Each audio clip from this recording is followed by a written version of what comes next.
3, 2, 1, 0.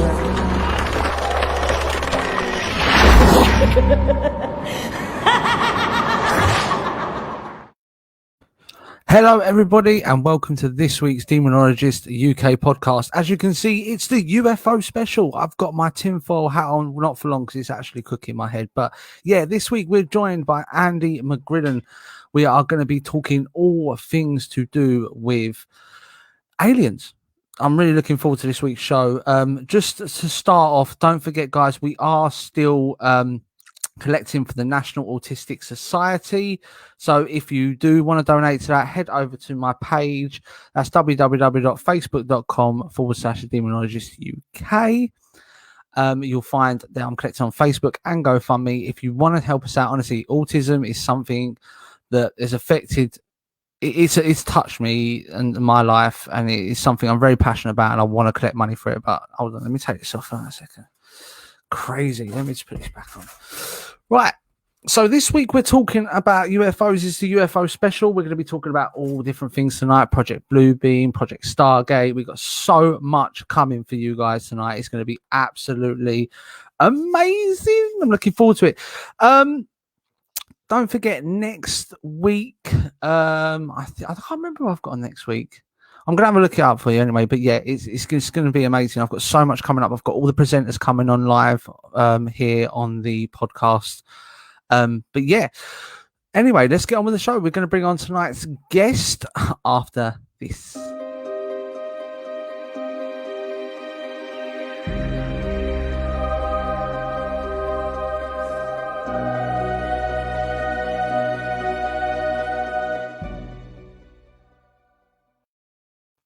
Welcome along, Andy. How you doing? I'm all right, man. That's a much better hat than you had on the first time, but yeah. Joy ways, I wanted to do something that's quite out there. So I just literally went out in the kitchen and I made a tinfoil hat. And when I walked in, the missus went, "You look like a complete twat." And I was like, "Oh, thanks." I'm not going to say who I agree with, but yeah, the last time I saw a tinfoil hat, I think was EastEnders about 25 years ago. So yeah, I remember those back in the day. Now, Andy, me and you had a little chat. You're a UFO enthusiast, aren't you? If you, yeah, I think you were asking for the word, weren't you? And I don't know if I've ever called myself an enthusiast, but do you know what? I'm really interested in the subject enough that I've started a podcast on it, which is going all right. But yeah, just it's a fascinating subject. Like it's got a lot of weird and wonderful characters, but it's got a very serious undertone to it as well that obviously we're going to get to. But I love the topic. Yeah. So what got you into the whole sort of UFO thing? Like, because I mean, I said to you the other day, I messaged you, I think it's today or yesterday. I said like I've started reading into all these sort of things, and I know a lot more than I thought I did because I'll get into. I'm majorly into like conspiracies and that. But sort of what got you into UFOs and alien phenomena? I liked mysteries growing up, just anything to do with like the pyramids or like being from Scotland, the Loch Ness Monster, aliens, ghosts, all that kind of stuff. I liked that as a kid. I was kind of drawn to it. Had a sighting when I was a kid with my mum, who is not into this stuff at all. Right. And my sister and my mate and his mum were all there, so 5 of us one night. Basically coming out and being on a British podcast, I can talk about this stuff without having to. Usually it's American ones I'm on and trying to describe it. So I was coming out, like the Boys Brigade, like the BB in the UK. Yeah.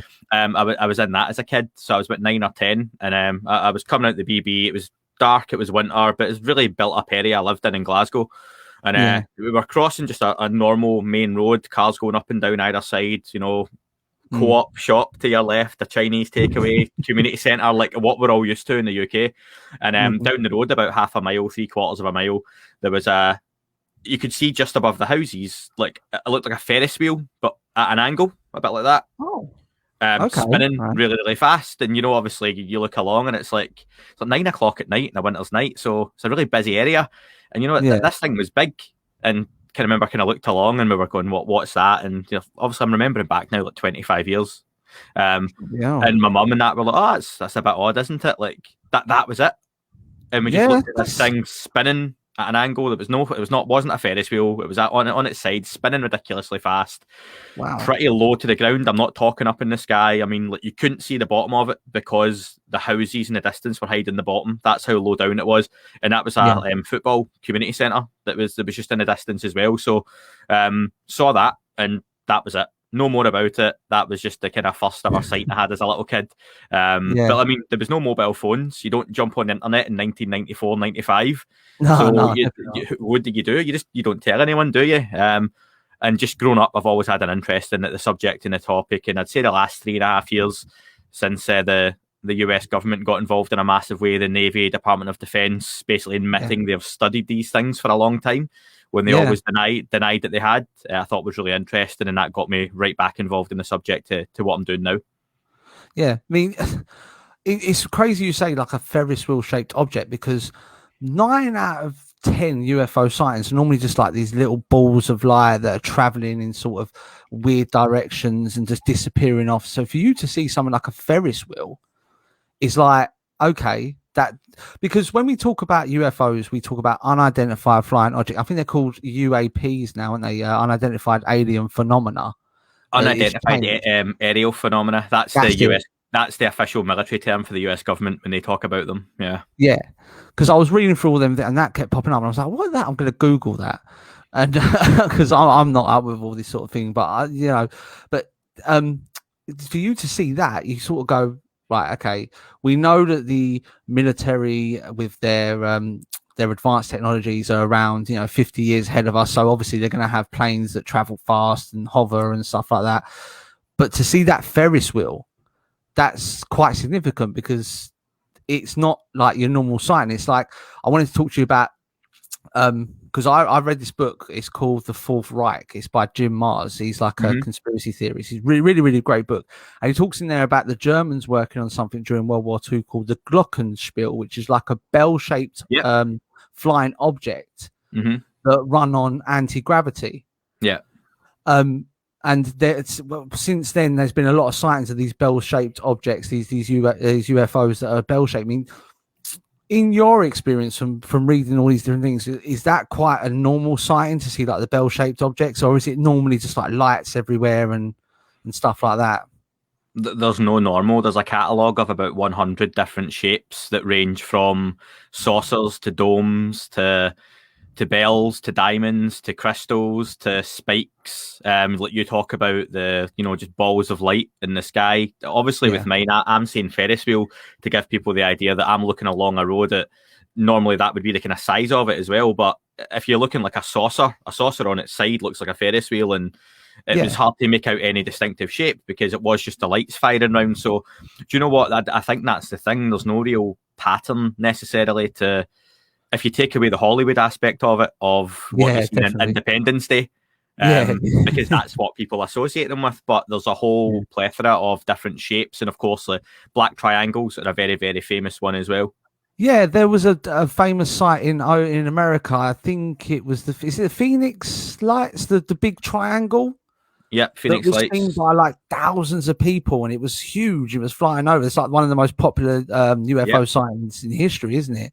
Absolutely, yeah. It was famously on the One Show for BBC, for UK people watching in, and hello to the people in the chat and stuff as well.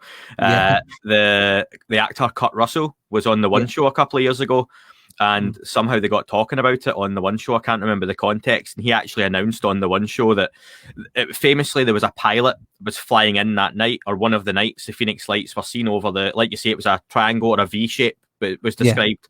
It happened over several nights, not just one night. And the whole of this area, Phoenix, Arizona, saw this. It was reported on by the media. There's videos, there's pictures. It's a proper mass sighting in the mid-90s. But Kurt Russell basically had kept this quiet for a long time. But he saw this.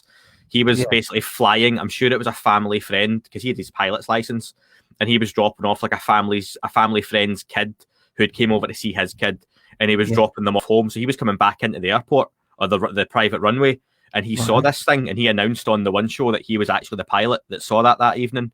So that only came out, nearly 24, 25 years after the event. So yeah, that was a very, very famous one that had a lot of repercussions for the governor of the time as well, who made a bit of a joke of it. Who it famously ruined his career because he joked so much about it and basically told everyone in the city that they hadn't saw what they saw, and he very quickly was voted out. And he's since been on many, many documentaries and interviews saying that he regrets it. Not only did he have to lie about it, but he saw it himself, and he would go back and wishes he could do it differently. So that is a very, very famous sighting, yeah. No, I mean, the Americans, they're like, they've spent so long like denying, and then in 2017 and 2018 they released all these CIA files. We'll talk about it in a bit more detail in a bit, but you're talking about Project Bluebeam, Project Stargate. They've released all these files now, and it's just become such a, it's just such a forefront subject. It's almost acceptable nowadays. Like, people go down the pub and they'll talk about having a UFO sighting or alien sighting. But what the thing that sort of got my attention when I was reading these CIA files that were obviously made public back in 2017, 2018 was the Rendlesham Forest incident, the one that happened over here. Now, I remember being 8, 9 years old and watching a program called Strange But True. I don't know if you remember that. I was brought up on it, yeah. I remember. And they'd done the story of the Rendlesham Forest incident. It was one where they had to set the lights up, the trigger lights. I mean, what's your take on that story? So its 40th anniversary was just gone in December, and on my podcast, rather than have the story retold as such, which was going about a lot and a lot of people in the community know about it, I got on someone who's quite skeptical about it, Dr. David Clark. And he's not like a debunker, but he's British and he's done a lot of research into it. And he comes from the point of view that it wasn't alien. There was very much explanations and stuff. So that was quite interesting. For me, I do think there was that aspect to it, that especially from Charles Holt and the others that were involved in the incident, that they saw a small craft land in a clearing. It happened over a couple of nights. These lights were seen in Rendlesham in the UK, but it was on the US soil on the UK. It was a military base, very much rumoured to have contained nuclear weapons at the time as well. But obviously we don't find out these things, even though we know this happens. So that time of night over Christmas 40 years ago, they had some encounters with lights, and one of them actually went up and touched the object as well. It's for me something out of the ordinary did happen. Dr. Clark I spoke to and others. There's a lighthouse in the distance, for example, and a lot of people have said, well, it was actually the lights from the lighthouse. But then a lot of researchers have gone on to say the lights weren't facing that direction. These army personnel were not chasing lights from a lighthouse through the forest. No. The audio recordings are actually available if anyone wanted to listen to them on YouTube, where you can Google Rendlesham audio, and they picked a microphone up and a cassette and basically recorded themselves walking through. There's the lights, there they are in the distance. Okay, let's approach. It's a triangular craft. You can see it hitting the ground, and that's available as well. So that's a pretty cool event that happened on our own kind of shore as such, which is always nice to talk about. Yeah, I mean, it's something that's always, because obviously growing up on Strange But True, I remember seeing that. It's always stuck in my mind, along with the X-Files theme tune that still absolutely freaks me out to this day. I'm not going to lie. Oh, it's a classic. Do you know what? That used to be my podcast intro. It was like a dance sort of remix, chill out remix of the X-Files. But after I gained a bit of traction with the podcast, I got about 8 or 9 episodes in. I decided it was probably best to change that up a little bit, because do you know what? I know you were joking at the start with the tinfoil hat stuff and the conspiracy stuff, and I can talk about this subject all day in any way people want, and the conspiracy aspect of it and everything, but there's a really interesting and serious side to it that you'll know what it's like. Whenever the UK press report on it, it's the X-Files logo, little green men, flying saucers, and usually some nut job talking about they've been abducted, and it's a joke piece within the Sun or the Daily Star or something like that. Whereas in the US, like you talked about, the US releasing different files and whatnot, but not even to do with like releasing files. In the last 3 years, their Department of Defense and US Navy have released official videos from not the 70s, not the 60s, but the 2000s of these UFOs or UAP, like interacting and engaging with their military. Yeah, that's essentially, them coming out and saying, yep, these things exist. And obviously you've noticed I've not said aliens. Yeah, well, alien sort of refer. I mean, when you say alien, it just refers to something that's not natural to us. You know, people that surgeons describe things that are in the body that are not supposed to be there as alien subjects. I mean, Mm-hmm. at the end of the day, it's like you said. There's more and more files being released. There's more and more things that are being put out there in the public domain. So it's not really alien to us. They're more of a higher intellectual being, aren't they? Do you know what I mean? It's like the olden days of the Greys and the little green men have sort of disappeared now.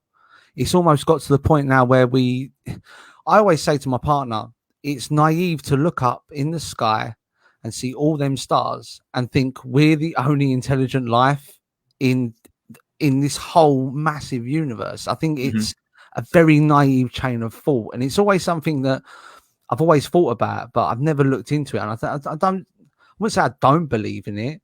It's just something that I've never looked into. And that's why I wanted to do like a UFO special on that. But I mean, what's your take on this whole Greys thing? Like, do you think they're going to look like that? I mean, there's scientists out there say they're going to have an expanded cranium because obviously they're going to be more intelligent than us, and their bodies are going to adapt to the environment depending on where they come from. I mean, what's your sort of take on this sort of thing, the way they're going to look? You touched on a lot of stuff there. Greys are the classic, flying saucer. Greys come out, and normally they're associated with people being abducted. And listen, I'll be honest straight off the bat. I think a lot of the abduction phenomenon, there's a lot of people out there who just have psychotic issues, and it manifests in a way where these things they report. And that's not me saying like maybe they did happen, maybe they didn't, but there's a lot of characters that you feel that they're just using this as another way to kind of vent whatever's happening in their head. But I think there's a serious aspect to it where some people are having these experiences. Yeah. Like it's funny you mentioned as well, and there's a lot of different ways you can go down talking about this subject, especially now as well. Like the classic is you look up at the sky and wonder, are there aliens on other planets out there? There's a lot of people talk about now, is this phenomenon bigger than just aliens coming from another planet? There's people say that we're not alone on this planet. We're not the original intelligent life form. And I don't know, do you watch the Marvel movies? Yes, I do. Yeah, right, different universes and all that sort of thing. It's hard to keep up with it, but yeah. Yeah, but I mean, even look at like Black Panther, right? They had Wakanda, which was literally on this planet that we didn't know was there. Yes. And you think of how much of the planet is unexplored, especially under the water and stuff. And what if some of these objects originate from here? And that's why they just seem to pop up and disappear. Then again, forgetting planets in here, what if they're coming from different realities, different dimensions? That all, like the whole physics, quantum physics comes into it. And like consciousness has been a massive thing people talk about now as well. And these are areas I've just touched on. I would never call myself a researcher or anything like that. I just like to have guests on and ask some questions. But people talk about like consciousness playing this huge part, that everything's connected. And again, I like my analogy. So if you talk about Star Wars and you've got the Force that connects everything, what if universally, and you see these things more and more now in mainstream science or on Twitter or on Facebook or the press, and scientists will talk about, maybe the universe is one big neural network, and maybe they're starting to get towards like the universe isn't just what we think. It's not just empty space with planets kicking about it here and there. There might be a lot more to it. And I think the phenomenon, as people call it, unidentified aerial phenomenon or UFOs, it's not just one group interacting with us. I think it's a lot of different things. And you know what? Again, you're a paranormal show, so you'll know more about this stuff than me, and your guests will as well. But people talk about like ghosts and Bigfoot and werewolves and portals opening up, and all that could be connected. And that's just part of a greater kind of phenomenon. And there's a lot of different 100%. ways. Very interesting in the Greys stuff, like you say. Yeah, I was going to put something to you in a bit with regards to how your sort of area of expertise, what you're interested in, connects with mine. I come across it's a crazy thing. I'm going to put it to you in a minute. I just want to quickly do a roll call for everybody that's in the chat, because the chat is going absolutely crazy tonight. They love their UFO stuff. So a big quick roll call. Out to Ben Winfield, Ames. Welcome along, Ames. Out to Anisadora. Out to you. Out to Jacqueline. Out to David Davis. Out to Anne. Welcome along. And out to Mary as well. I mean, there's so much stuff that's been put up in the chat at the moment. I mean, Anisadora said that's the theory is being more likely to move towards aliens already here, reincarnated, alternate dimensionals and space. I mean, that does make sense. But when I was saying to you about how it sort of connects together now, in 1914 there was a guy called Aleister Crowley. I don't know if you heard of Aleister Crowley. Right, really, really sort of crazy dude, magician. You know, he's into Thelema and theorizing and philosophy and that sort of thing. Now, in 1914, he connected with a demon, who he said was a demon called Lamb. And when he drew a picture of Lamb, this was in 1914, it looked like the Greys. Man, the first picture of the Greys wasn't actually released till I think it was either 1943 or 1946. Some guy got abducted and he drew this picture, and this is where I sort of go, okay, this is where the paranormal crosses paths. And you just touched on it, how it's all to do with consciousness and being awake and stuff like that. If he's drawing pictures of a demon in 1914 that looks like the Greys, and it's being confirmed as a sighting of UFOs in 1943, maybe it is all connected into one. You know, maybe it is. Yeah, I'll take you back further than that. People were writing books about 2,000 years ago about gods and people with magic tricks and chariots coming down from the sky. And further back than that, the pyramids have got hieroglyphs all over them, again, of chariots of fire coming down from the sky. And it's just the labels you put on something and what you call it. People go on, I'm not religious in the slightest, but people talk about angels and demons. Yes. And what if, again, this is just the way that this subject was labelled, that if we were, as a species, if we were interacting with this, and I'm not saying I believe this, I'm just saying it's a potential, if we were interacting with these species back then, or they had a part to play in our development, building the pyramids, it's just how, as a species at that time, we would understand it. So maybe when you talk about angels and demons now, it is just different types of alien races or ETs or different, you said earlier, like higher spiritual beings, whatever you want to call it, maybe that's all one and the same. Yeah. And it's just how we understand it and label it. Yeah, like people talk about Anunnaki, people talk about the endless, you know, the three sisters, you know, time and all that sort of thing. I mean, it all sort of intertwines into one. I think that's why it all comes under the paranormal bracket. Now, Ants just asked a really cool question. I'm going to ask you this question. It says, do you think the Men in Black films have some elements of truth behind them, so otherworldly beings appearing to be human? Yeah, I think there's little bits in the Men in Black movies. I think the Men in Black is definitely an organization in some form that's existed. Whether or not it's cool dudes kicking about with gadgets and magic cars in people's minds. I love the movies. I remember them as a kid. It's maybe that's a lot kind of fiction, but I definitely think you've had these organizations in the past and maybe that still exist now. Howard Hughes is a famous UK radio journalist. He does a show on talk radio called The Unexplained, and that's a podcast as well. He's had a lot of guests on that I've spoken to and from around the world, and he said himself that he's had, you know, black cars with guys in black suits sitting outside the studio at times, kind of watching them and stuff, and he's been involved in this subject for years, and you hear a lot of that going on. Regarding the otherworldly beings appearing to be human, you hear reports of, like you talked about Greys and stuff, then you've got like Nordics, people describe them as kind of really tall, 6'2", slim, white, blonde hair, blue eyes, potentially being like an alien type race. And I would say there's a good chance that we've got some of these beings out here interacting and maybe living amongst us. I know this. I love talking about this because it sounds mental, but it's great. I'm hooked, mate. I'm hooked. Yeah, I'm right there. I'm trying not just to talk crap loads. No, crack on, mate. You've got Bob Bigelow, who is a self-made billionaire who owns Bigelow Aerospace, who has done private defense work and private contractor work for the US government. He's currently got a massive interest in consciousness and life after death. He's put up $500,000, $300,000, and $200,000 rewards, not rewards, but grants for scientists to submit papers to do with proof of life after death. Okay. And he's done some really good interviews with George Knapp about it as well. But Bob Bigelow, going back, has said in interviews, including on 60 Minutes on live mainstream television, that alien beings, you don't have to look into space for them. They are already here. And his words were, they are right under our very noses. And when he was asked by the interviewer, you know, how do you think that sounds? The guy said himself, again, self-made billionaire, I don't give a damn. Like, what's he got to prove? And in the circles he's ran in, he's either, I don't want to swear, but he's either, you know, talking crap and lying, or he's trying to tell people something. So I would say there's a good chance that in some way there are different beings and entities interacting or kind of sticking around here for a while. Yeah. I mean, I agree. Like, when you talk about obviously the experts field that I'm into, and you talking to all these experts to do with you, I think it is all connected. And I read a book by Nick Redfern.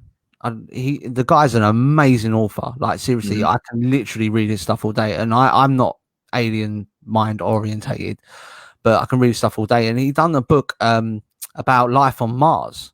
Yeah. And there's all pictures in there of like these underground tunnels, and they found life that there's breathable area, and it's just like there's so much proof out there.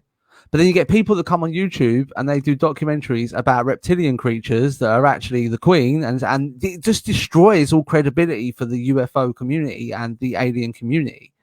And it just completely destroys it when these guys, like people like Nick Redfern, are doing this amazing work, putting out this amazing bit of evidence that is so truthful that you can go, yeah, no, I get that. And then it just gets destroyed as well. I mean, do you find the internet is actually helping but hindering at the same time?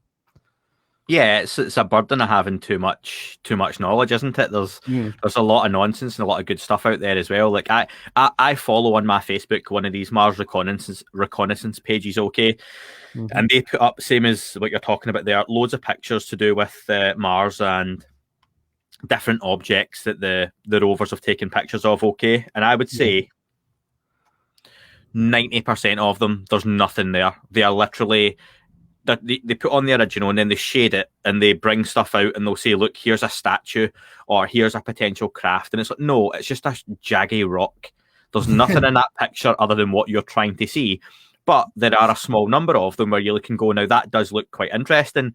Or there's a shape, like there's certain times you see like a square and you look, rocks aren't square. Squares do not form in nature. It's one of the shapes that just doesn't happen in nature. And to see a square sitting somewhere, you think, okay, maybe there was something there, maybe there is something there. I think it's an interesting one on Mars. Again, people would argue, but you see there's nothing up there. However, if you look at a picture of Mars, okay, and it's just like the red planet, even though the surface is brown, you can see that when you actually see the true color of it as well. If you look at a picture of the Earth, you don't see the cities, do you? No. You don't see the forests, you just see blue and green for the land, right? So, okay, so there's the pictures of the planet. And then again, if you went into space and you shot a satellite or a rover, okay, from the space station down onto Earth randomly, chances are you would hit water. Like, I think it's like 90-95% likely you would hit water, right? And then if you did manage to hit land, again, it's something like, and I'm making up these numbers, but I'm in the ballpark, right? Again, it's like 90% likely you would hit desert. So for you to drop something on the planet and go, look, there's nothing on Mars, we're in a crater, and I think we're now in a second crater. Like that's all we can see. We are literally dropping into this tiny area and scoping about. So I don't think that shows that there's nothing up there.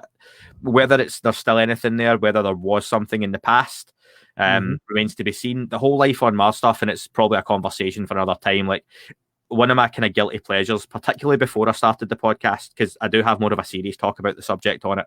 I used to quite like hearing some of the stories of people who claim to have been soldiers on these planets, and they've like served in the military on Mars, and people I've that never heard of that. Oh yeah, Linda Moulton Howe does a few things like this, and Andrew Basiaggio and stuff. But I would firmly put those in the category of fun stories to listen to, but not to be taken seriously. But once again, I like to put out a disclaimer that when the day comes that turns out to have been true, I can at least say, well, I didn't say it was totally bollocks, but there's some fun stuff to listen to when it comes to that, but it's not a topic like I'll go into in detail. Someone's been using a Stargate to jump from Portsmouth to Mars for a couple of weeks military service to fight some Martians.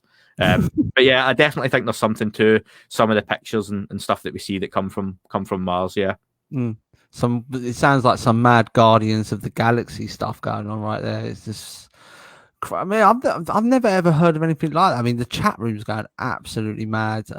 Jane saying that I had Jane on the show a little while ago. She's been in contact with a little alien creature that lives at their center, the HAPRC center. And you have to look on my page. I put a picture of it. There's a little like a shadowy, and it does look like some sort of alien creature. But you'd have to have a look at that. So that's quite cool. No, well. David Davids is saying, let me stick this up right now. He's saying many folks believe some alien races use a type of camouflage technology that allows them to appear human to us and they can operate amongst us. I mean, it does make sense. If you're talking about a race that lives millions of light years away, I mean, our bodies cannot handle traveling that fast, that quickly. So they've obviously developed this technology that puts them in the bracket where they can. And they've got this technology to be able to travel at light speed and come and visit our planet. So if they're able to do that, I mean, camouflage technology, it's something that's not far away from what we're talking about. You know, they're obviously more intelligent than we are, 100%. That wouldn't be hard. So the humans make a lot of dodgy decisions, don't they? Even still, even though we think we're pretty clever.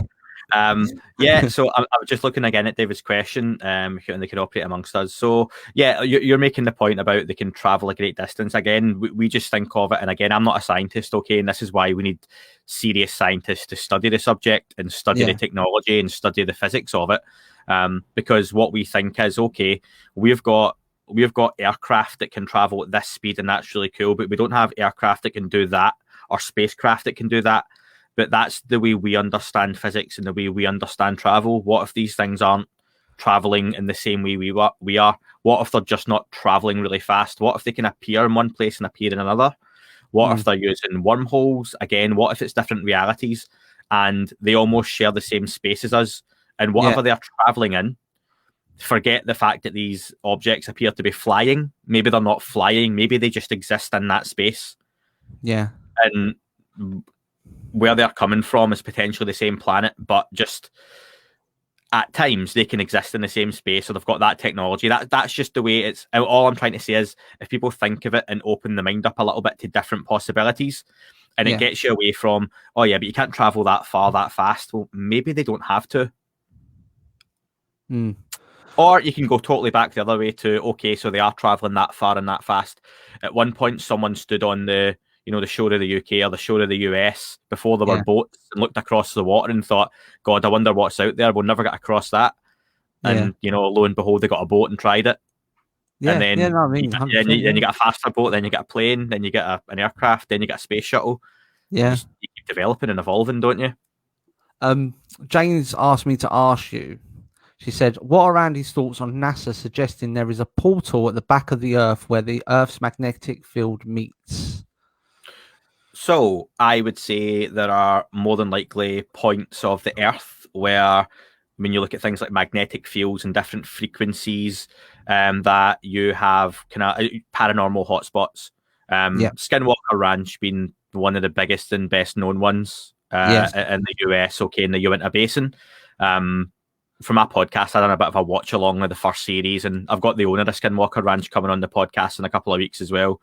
He's going to be talking about, he's going to talk about the new series that will be starting on history on the 4th of May. Well, that's in the US, it'll be on the UK later on, but I would say places like that exist, and I think there are points in, if you want to call it points in space-time or points in the planet where this stuff happens for a reason, more concentrated than in other places as well. Yeah. You'd have to let me personal message me when he's coming on, because I'd like to listen to that. I mean, I've always wanted to go over to Skinwalker Ranch and sort of see the hype there, because at the moment I'm juggling with the whole, aliens, demons, aliens could be demons, and then I get into this whole series of all this Nephilim and stuff like this, and a new Anunnaki, and it's one big juggle. I mean, I've just finished what's it called? There's a grimoire that I was reading, and that sent me off in a completely different tangent to everything. It's rabbit hole stuff. You get stuck in one subject and fall down it, but there's so many ways you can go off it as well. Once you open, like you said, consciousness. Once you open your mind to thinking outside that box, it's like Earth is the box, and when you come off of Earth, it's vast how far you can go. It's just crazy. But what we're going to do, we're going to pop into a quick advert break. Got to do a bit of advertising. And when we come back on the other side, we're going to talk about Project Bluebeam and all the things that are happening around that. So, guys, don't forget, keep it locked. If you've got any questions for Andy, just all you have to do is pop them up there in the chat and we're going to ask him on the second part of the show. We're just going to quickly pop into an ad break. So sit tight, don't move, and we shall see you on the other side.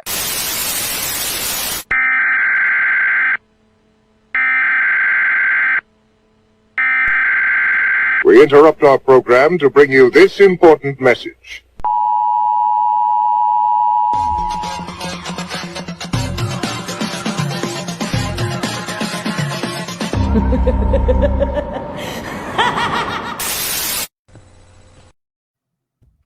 Oh, there we go. And we're back on the other side. Now, let's talk about Project Bluebeam. Now, from what I know, I'm going to give you what I know, and then you can sort of extend on that, because Okay. I mean, I've been reading, and it's another one where I'm like, oh, okay, this is just another rabbit hole that I'm going to spend my time going down. It's just crazy. But Project Bluebeam, from what I know, was a CIA operation back in the 40s, 50s, 60s, around that sort of time, and it was all to do with reporting of UFOs. Am I on the right track here? Right. So there was Project Blue Book, which Blue is Book, what yeah. you're talking about, and Project Bluebeam is a conspiracy that talks about using a fake alien invasion to kind of kickstart a potential New World Order type thing. So that is very much fringe conspiracy stuff. Right. But yeah, So Project Blue Book. Yes. Yeah, Blue Book is the US Air Force investigation into UFOs as the sightings kicked off in the late 40s into the 50s and 60s. They recruited an astrophysicist, Dr. J. Allen Hynek, who didn't have a huge interest in UFOs. He wasn't someone who was chasing them around the country or anything. He was a serious astrophysicist. He was actually the gentleman who discovered why stars twinkle in the sky. So he's a very clever man and done a lot of work in the kind of astrophysics field. So he came on board with the Air Force, and his remit was very much at the time, okay, we've got all these reports coming in from around the country of lights in the sky, fireballs, flying saucers, people seeing aliens.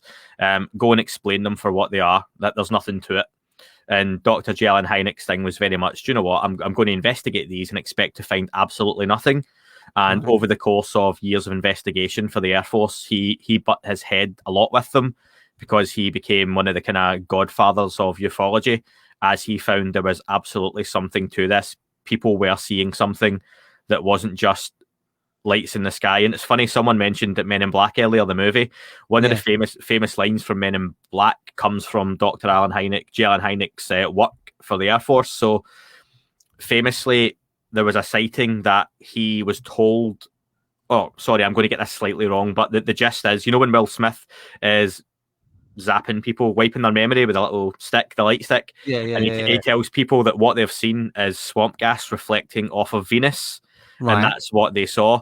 That's actually something from one of Dr. J. Allen Hynek's reports, where one of the possible explanations came out as swamp gas reflecting off of Venus, but that's not what happened, and it was very much labelled on him, and he didn't like it. That he said that was a possible explanation for one of these events, but very much not what he labelled it as. So he very much became a believer in UFOs and aliens, and that these craft were definitely interacting with us, and the Air Force didn't like that, because that wasn't his job.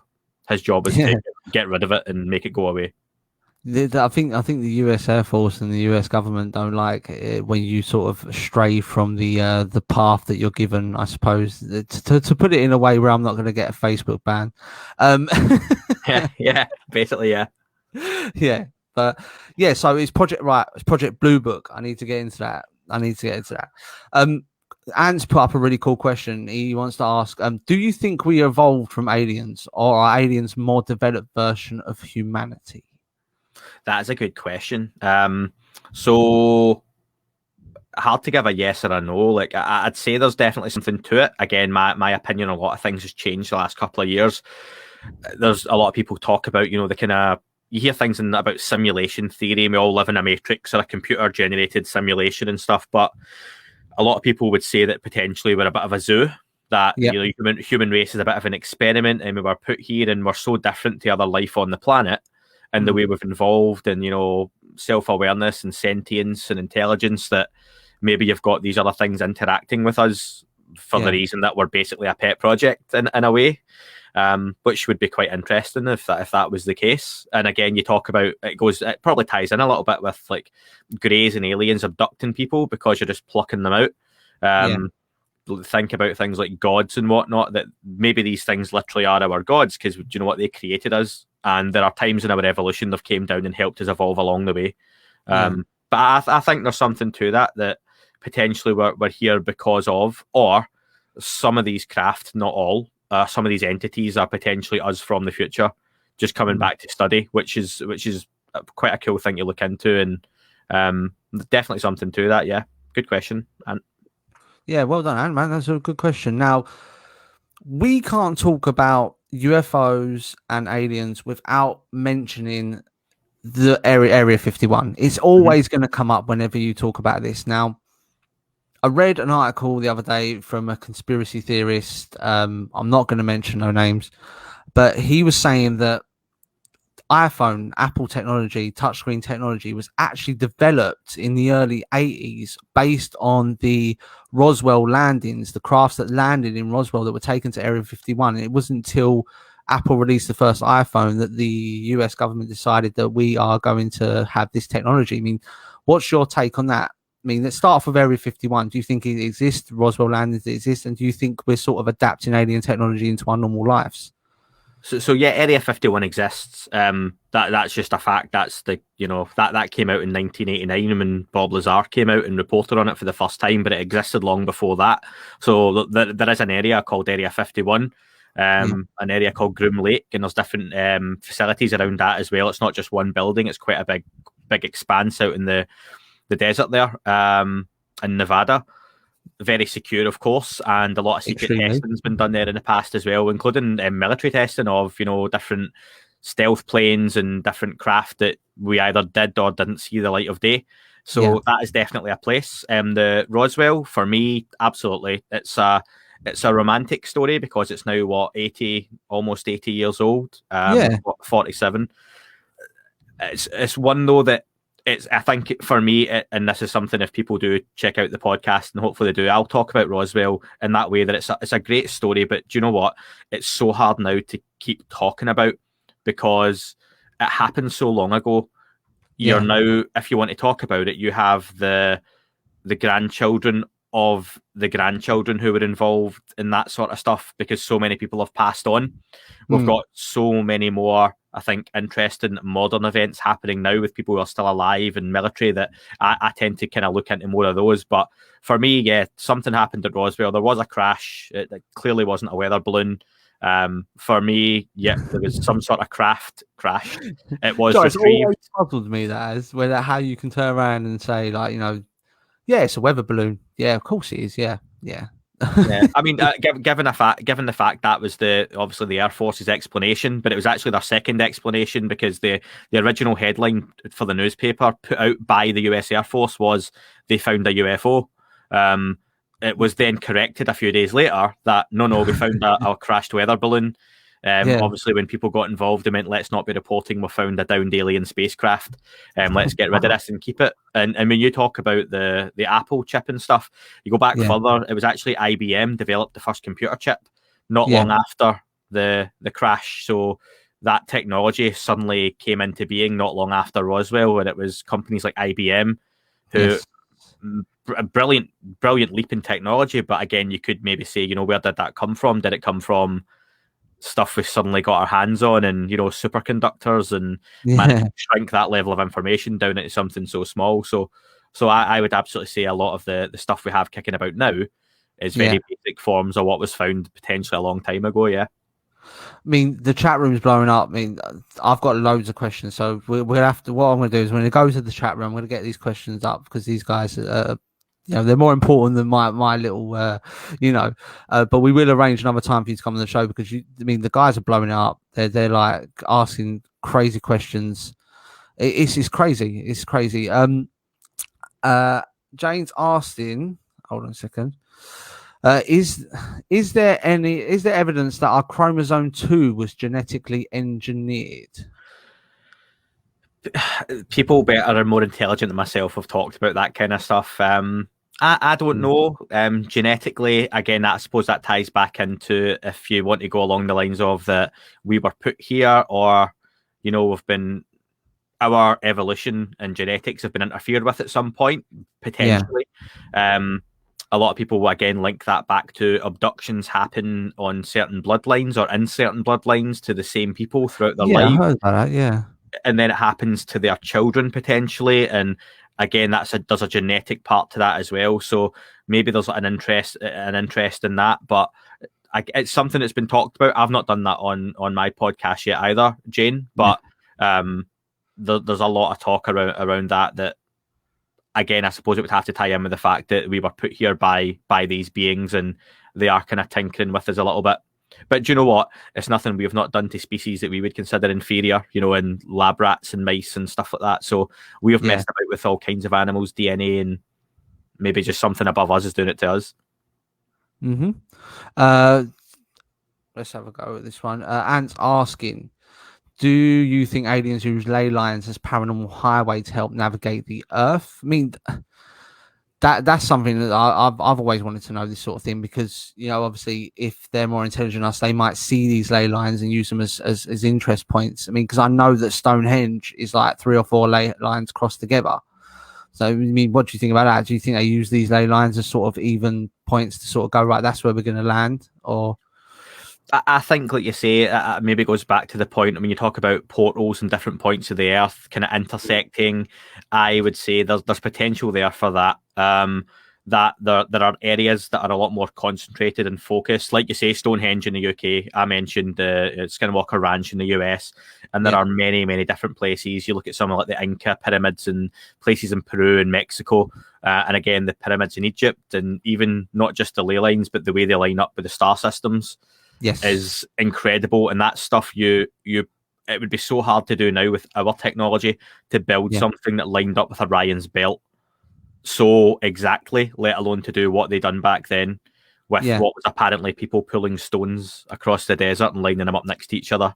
So I think there's something to that. Again, you even look at a lot of sightings are reported or happen around our power lines, which obviously run across countries.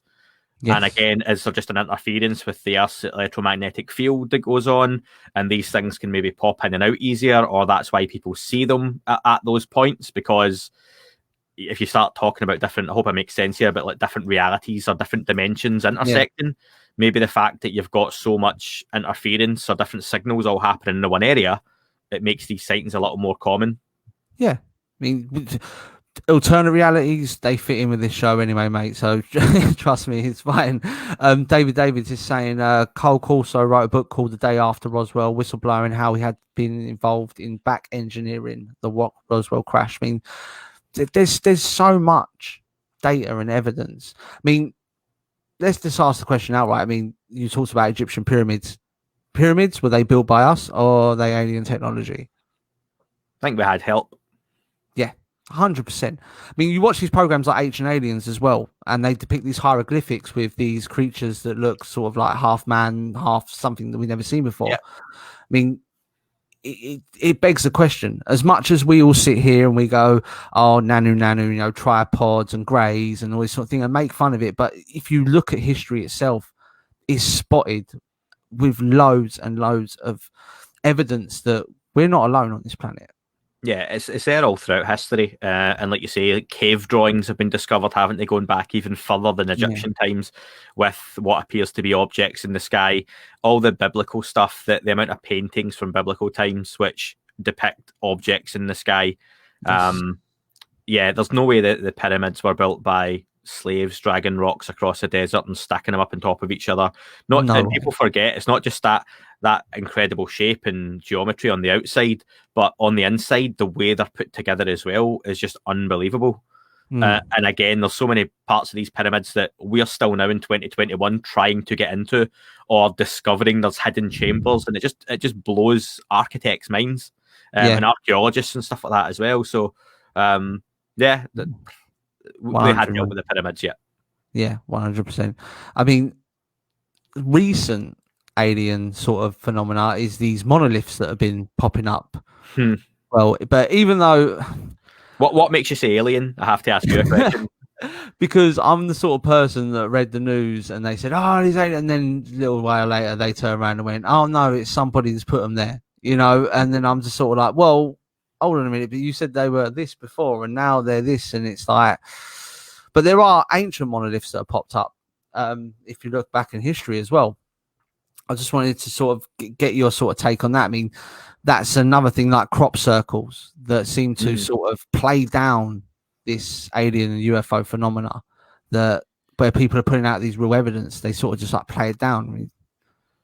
Yeah, I think there's a lot of crop circles that enough people have had TV shows on Discovery Channel and whatnot to show you that they can be made. But then you do have certain ones that to crop up overnight and have the intricacy and the detail within them. And the fact, not even just the pattern and the shape, but at ground level, some of these crop circles, when you go into the way the stalks of wheat are bent at an extreme angle so perfectly, and then within the stalk of the wheat, there's like joints, that the joints are also popped out as well, like every single one of them. And that's largely down to radiation and whatever pressures caused that to happen. We can't do that. You can't, Damon, make a crop circle overnight with your mate and go around and pop all the joints of the wheat out of a couple of 100,000 stalks a week. It just wouldn't happen. But something is doing that with it. Again, it's that small percentage, whether it's the small percentage of sightings, small percentage of pictures on Mars, small percentage of videos.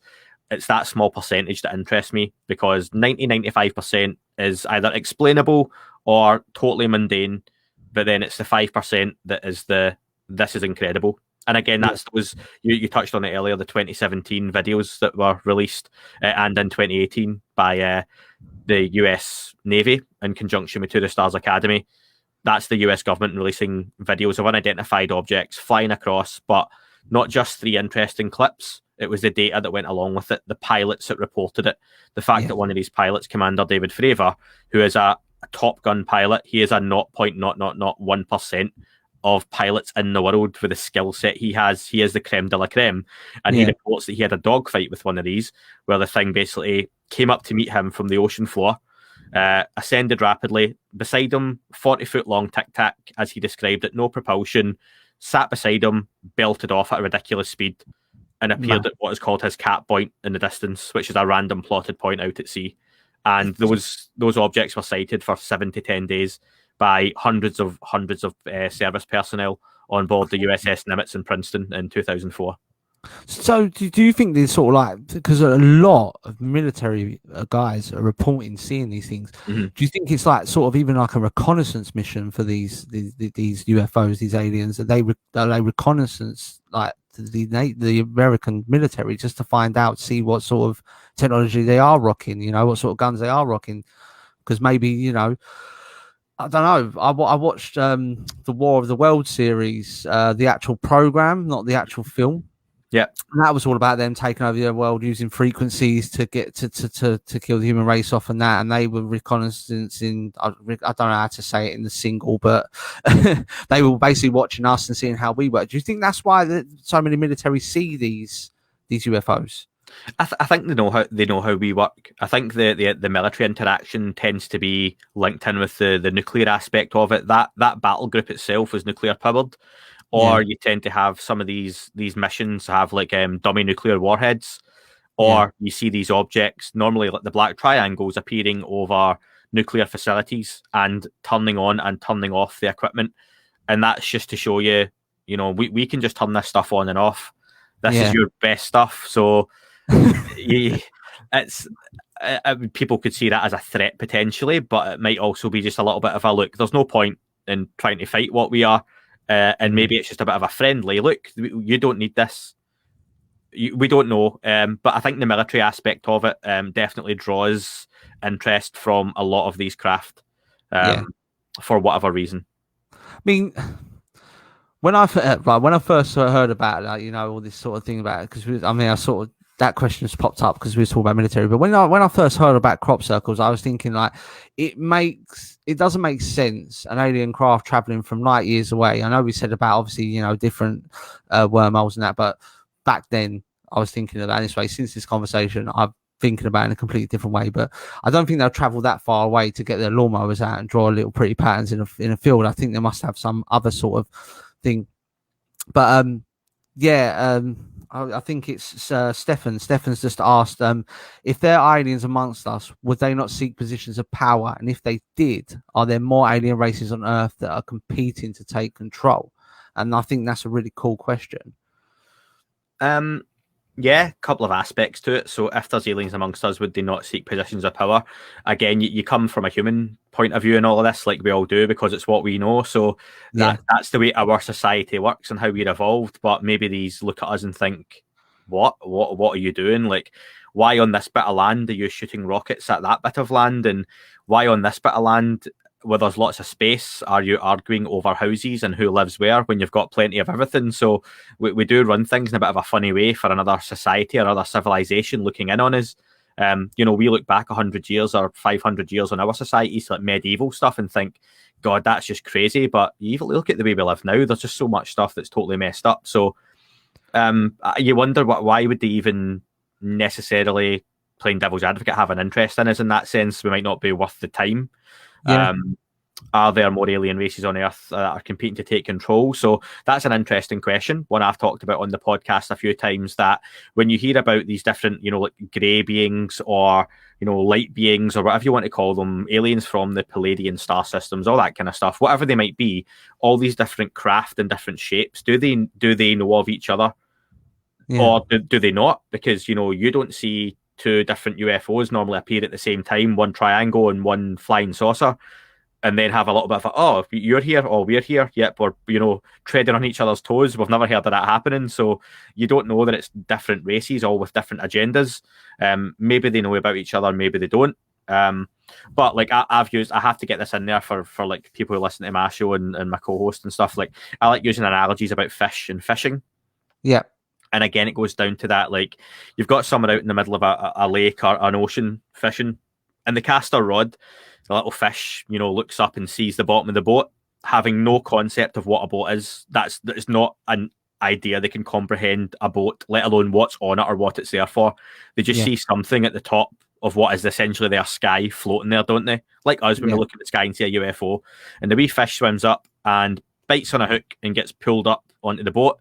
And then on the boat, over the course of a few seconds, they see these weird creatures, and funny clothes, and there's all this weird stuff kicking about, and it's really bright, and it looks really different, and they're talking and making noise, and then the fish gets thrown back in the water, okay? And that fish is going, what just happened to me? Then that little fish goes back down to the bottom of the ocean and talks to its mates and goes, you'll never believe what I've just seen. There was this thing up there. There's nothing up there, mate. There's never anything up there. No, seriously, there was something at the top of that thing we've got up there. Nah, you're just talking nuts. And it will sound crazy to the other fish, won't it? Yeah. But we've just totally messed with this fish's life and psyche and pulled it out its natural environment and thrown it back in. So when you think of, maybe that's what happens with us, and the odd time someone gets abducted or pulled away and they go into these ships, and maybe they're treating us like the fish. They're just going, look, these things are messed up down there. They're so primitive. There's nothing to them.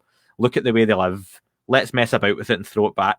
And then, Damon, you're that guy, and you come back and you tell your mates, here's what happened to me last night. They don't believe you because it's too crazy. I look at that as a potential. Mate, 100%. So, like, at the end of the day, for everybody that's listening, if you don't take anything away from what we've been talking about tonight, just remember you are fish. Yeah, the poor fish. That you are a caught fish, and that's the way you got to think about it. But Andy, honestly, this show blew my mind tonight. I'm gonna go and I'm gonna listen to your podcast, and I'm gonna open my mind to the whole alien thing. My partner has been telling me for years. She keeps going to me, aliens exist. They control us. We do what they do. We do what they say. And then if we pass the test, we go to this utopia. And I'm just like, you're crazy. But now, after this conversation tonight, the way you sort of explained it to me and stuff like that, I just feel like I feel enlightened. It's been great talking to you tonight. Thank you. I definitely want to get you on the show again for another UFO special. And maybe, if it's okay with you, we can be joined by your co-host next time. We can have like a three-way sort of just bang ideas off each other and really get into the whole UFO phenomena and start getting a little bit deeper, because we really just scratched the surface tonight. Do you know what I mean? I thought you were going to say a three-way live on air, and it starts to get a bit more. It starts to get a bit more OnlyFans, doesn't it, than podcast? But yeah, I'm sure Dan would be more than happy to come on as well, and he's a cool guy. Talking of three ways though, we have this part of the show that I do every time when we finish. It's called the Big Plug. Now, this is when I hand the show over to you, and I give you a chance for you to let everybody know where to find you and what you're up to. So, the show's been handed over to you. Awesome. So thank you for letting us on, Damon. It's been good to talk, and I'll come on and talk about UFOs anytime. We covered a lot of subjects very briefly as well. So thanks to everyone with their questions. I have been reading them too. So you can find my podcast. It's That UFO Podcast. You can go on the website, thatufopodcast.com. Boom. You can find it on Spotify, iTunes, Podcast Addict, wherever podcasts are available. Check it out. I've had some huge names from ufology on there as well. I talked about that US government program that ran from 2012 to 2017. I had the guy who ran that, Luis Elizondo, on a few weeks ago. He's the gent in the picture behind me as well. Check out, if you want a little bit more content, you've got the patreon.com/that UFO podcast. You have I'd like to also shout out to uapmedia.uk. That is a group of myself and a couple of other gents. There it is again. Brilliant. Dave Partridge, Adam Goldsack, and Dan Zetterstrom, along with myself, who are all guys interested in this subject. Dave Partridge has the wonderful Shadows of Your Mind magazine, which is a magazine he does on his own, by himself, writes it all. It's like 70, 80 pages of content. You will pay a lot more money for something he does for free and puts out for free, all on UFOs, ufology, that kind of stuff. So people should check that out as well. But UAP Media as a group, we just want to have a little platform for people in the UK to talk to the press or the local politicians, to talk about the subject, try and get it talked about more in Parliament, all that kind of stuff, because it's not taken seriously in the UK. We know it's not. But in the US, they're literally about to have a task force report called the UAP Task Force come out in June. That has gone through their Senate, which will be a little rundown on some of what they know about UFOs and UAP. And yet in the UK, we won't even talk about it in a serious way. So if you check out uapmedia.uk or follow it, and you can follow me on Twitter as well, where I'm always on at UFO UAP AM. That would be awesome. Brilliant. Andy, I mean, thank you once again for coming on the show. Next time we have you on, I want to talk about something that we completely missed now. I want to talk about the Collins Elite as well. I want to talk about that because that's something that really interests me and I've come across. But next time we have you on, we'll talk about that. I will message you after the show and we'll arrange a date, and then we'll upload the event and we'll get it all going and stuff like that. And we can get the co-host on as well. It'd just be great. I mean, you've been an absolutely phenomenal guest. Probably you're up there on, I have this thing, right, called, I call it the Mount Rushmore of the show, and whoever does like, I'm going to have like an award every like at the end of the year and that. But you're definitely up there for a Mount Rushmore award, 100%. Really enjoyed the show, completely open mind, and the guys have been going crazy in the chat. So once again, thank you so much for coming on. Anytime, man, and I mean that. And to the people that have been interested in listening as well, it's been nice hearing from everyone. And I'll talk UFOs with anyone, anytime, on any platform. So go for it. Brilliant. Take care, Andy. You look after yourself, mate. Cheers, Damon. Thank you. And thank you, everyone. Right. So, everybody, what an amazing, amazing guest. I mean, I cannot thank Andy enough. What a brilliant show. Now, we're going to get him on again. So, there's going to be another UFO special. But don't forget, guys, to head over to my page. Please, can you please donate to the cause? We're raising money for the National Autistic Society. You can find both the GoFundMe and the Facebook charity page over there. Next week, I am joined by Out There Paranormal. They officially hold the record for the most views on their videos so far. Nigel and Jules will be on next week. We're going to be talking all things Out There Paranormal.